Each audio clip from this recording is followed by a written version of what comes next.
À Abidjan, le code régissant la poste ivoirienne date de 1976. Il vient d'être remplacé par un nouveau texte. Le projet de loi a été adopté aujourd'hui par la Commission des affaires financières de l'Assemblée nationale. Il a été présenté par le ministre de la Poste et des TIC, Bruno Nabagné-Koné. Victorine Yoriyobwe. Il y a quelques années, la transmission du courrier ou du mandat était des activités propres à la Poste.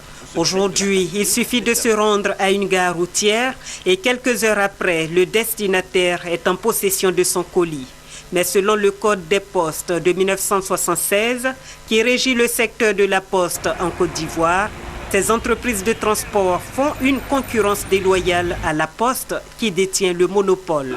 L'État de Côte d'Ivoire a constaté cette libéralisation de fait du secteur de la poste.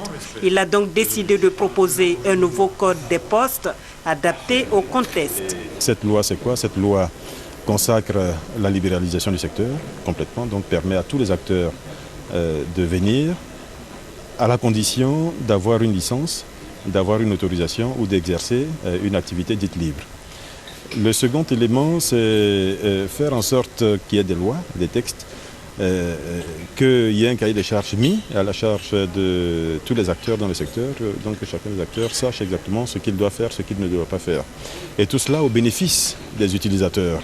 Avec ce nouveau code des postes adopté en commission par l'Assemblée nationale, la Poste de Côte d'Ivoire deviendra un opérateur comme tous les autres acteurs du secteur.